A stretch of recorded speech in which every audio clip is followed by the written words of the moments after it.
Hey, Life Groups, welcome back and thank you so much for gathering this week. Hopefully you had a wonderful holiday season, and as we approach the new year, right, we made it. This was the last weekend of 2025, and for many of us, this year has been an absolute roller coaster ride, right? It's been full of ups and downs, highs and lows, joys and frustrations, and we step into a new year, and I think most of us step into a new year full of hope, resolutions, and expectations. But I also acknowledge and understand that there are some of us that are just skidding into 2026 with exhaustion and honest questions as to what the new year brings. And if you joined us this past weekend, I was at Walmart right before Christmas, which is just pretty much hell on earth.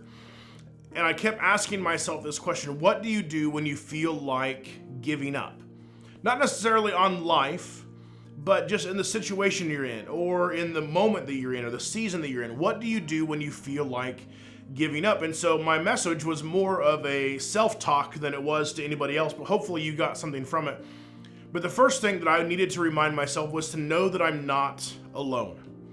Right? The truth is that no matter how put together we are, how spiritual we are, there are going to be days, or maybe even seasons, where we feel utterly helpless. Days when we want to quit on the job or the relationship or school or whatever situation we find ourselves in. But the good news is that you are not alone.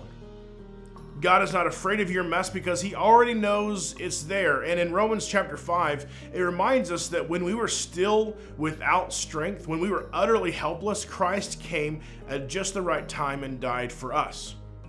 Our hope doesn't start with us holding it all together. It begins with God's love holding us. The second thing that I reminded myself that I needed to be was to be a hope carrier and an image bearer. And because of the hope that we have, we're called to be hope carriers and image bearers to the world around us. Right? Our hope isn't found in circumstances or success or relationships. It's found in Christ, as we have talked about through this entire Christmas series. And wherever God has placed you right here, right now, whether it be work, school, family, your neighborhood, you are there on purpose and for a purpose. Even if the season isn't what you expected, it can still have eternal significance. And the last thing that I reminded myself to do was to do what Jesus did. We are invited into the rhythms of Jesus, and Jesus spent time with the Father. He lived in community, he served others, and he loved people even through their mess. And in Philippians chapter 3, Paul says that he hasn't arrived yet, and we can identify, right? We haven't arrived yet. We're not fully spiritually mature, but we press on, forgetting what's behind and straining towards what's ahead. And so as we move into a new year, remember this simple framework. Know that you're not alone.